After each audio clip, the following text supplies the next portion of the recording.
Hey guys, it's Rabbi Dena Shaffer from the JCC coming at you with a few thoughts about Passover and the upcoming seder. I know a lot of people have been wondering, what can we do? What can't we do? Can we get creative this year? And the answer is yes, of course you can. In fact, it's not just because we're living in strange and unique times, but actually we have an opportunity every year to get creative with the Passover seder.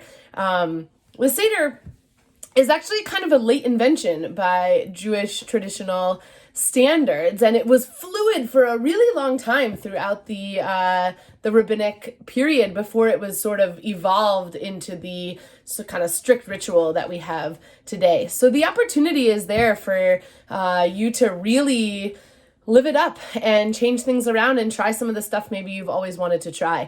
Our obligation when it comes to the seder is really twofold. One is to imagine that we ourselves are being liberated and we're really there at the time of the Exodus. And the other is to pass the story on from one generation to the next. Those are the obligations of the seder that we find in the earliest sources. And beyond that, it's kind of up to you how you get to that point.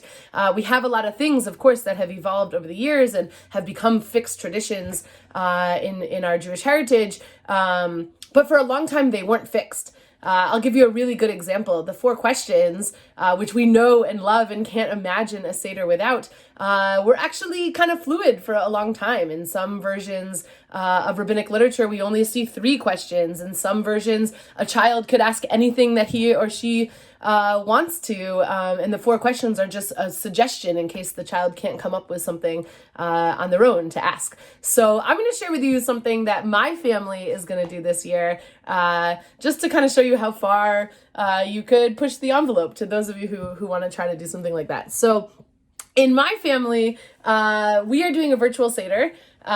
We are going to gather near and far through the Zoom platform, and I went on Amazon and I purchased this really cool spinning wheel the other day. So our seder is going to be like a game show this year. It so happens that my brother-in-law happens to own the exact same wheel in his house.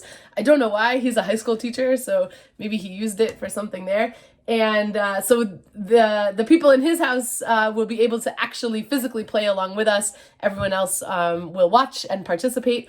But on this wheel, I've taken certain aspects of the seder and written them down as sort of injunctions around the wheel.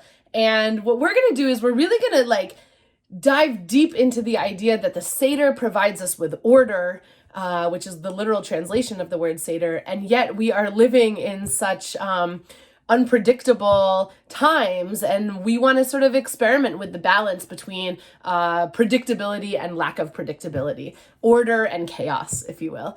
And so what we're going to do is we're going to leave it up to the fates as to not really the order in which we do things, but kind of the order in which we do things. So around this wheel, I've written different things like eat this, sing this, ask me anything, pull the table, act it out. And my favorite, which you can see on the yellow right here, says, and then ...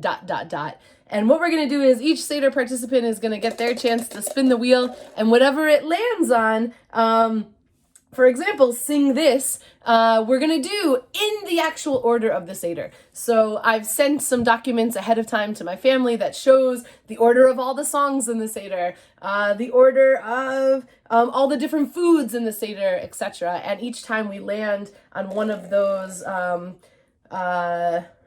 areas of the wheel, we'll do that item in the order in which it is prescribed.